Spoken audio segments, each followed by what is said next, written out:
baut yang mengunci roda masih bisa dibuka dengan lancar. Hanya perlu sedikit bantuan impact untuk membukanya. Kran yang sudah standby di sekitar arena pertandingan kembali digunakan untuk mengangkat sasis dan memindahkannya ke area yang lebih terbuka. Set roda belakang juga diangkat sedikit untuk membantu memudahkan mekanik Pakistan melepaskan roda. Metode seperti ini tentu lebih mudah jika dibandingkan menggunakan dongkrak. Set roda belakang juga dipindahkan ke base sebelah untuk bahan kanibala nantinya. Sasis tronton kemudian dipreteli sampai menyisakan dua besi utama saja. Setelah proses restorasi yang tidak diketahui, sasis ini kembali diperlihatkan dengan keadaan yang sudah kinclong seperti baru keluar dari pabrik. Namun masih perlu sedikit penyesuaian pada bagian permukaannya. Cat hitam anti karat disemprotkan secara merata ke semua permukaan sasis. Bahan dudukan baut kemudian disatukan dengan sasis tronton dengan cara diserang beberapa kali menggunakan basic attack sampai menyatu dengan sempurna. Setelah itu, mekanik Pakistan hanya perlu untuk memasang semua part sasis sesuai dudukannya. Metode memasang baut juga menggunakan teknik burn and hit yang mampu membuat baut mengunci sempurna secara permanen. Kekurangan dari memasang baut dengan metode seperti ini adalah energi kinetik yang diperlukan terlalu banyak dan durasi pemasangan baut juga cukup lama. Tapi manfaat yang diberikan tentu jauh lebih banyak. Melubangi besi sasis yang cukup tebal perlu dilakukan dengan kombo dari bor listrik dan kayu untuk memberikan tekanan lebih. Setelah down, mereka lanjut memasangkan semua part equipment pada sasis seperti biasa. Tak perlu keahlian khusus untuk objektif ini, bahkan anak kecil di sana pun sebenarnya bisa mengatasinya. Kerjasama dua orang diperlukan untuk memasang bar daun. Ini karena kedua ujung bar berada pada jangkauan yang tak mungkin untuk dicapai satu orang. Jadi perlu kerjasama minimal dua orang untuk mengatasinya. Remaja berusia belasan tahun bahkan tak ingin ketinggalan bagian dari proses restorasi yang mengagumkan ini. Dia diberi tugas oleh bapaknya untuk membantu mengaplikasikan cat semprot anti karat dan anti radiasi ke seluruh permukaan sasis. Tapi karena attack speed yang dilancarkan tak cukup cepat, jadi paman berjaket hijau mengambil alih tugas ini. Perbedaan power terlihat cukup jelas di sini. Bahkan paman tersebut mampu melancarkan serangan sambil menelpon partnernya menggunakan HP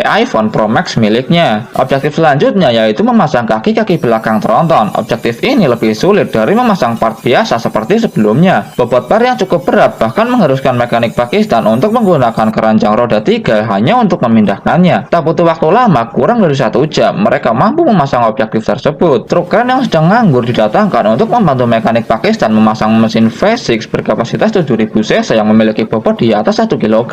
Kabin Isuzu bekas yang baru selesai direstorasi di atap bengkel juga dipilih untuk memasuki pertandingan. Kabin tersebut juga hasil restorasi dari kecelakaan laka sebelumnya. Walaupun demikian, proses restorasi secara profesional dan penuh perjuangan menghasilkan kabin truk yang mulus seperti baru. Katrol rakitan sederhana digunakan untuk membantu mekanik Pakistan memasang gardan tronton. Prinsip pesawat sederhana yang mereka gunakan tentu sudah dipertimbangkan dan dihitung tingkat efisiensinya dengan rumus aljabar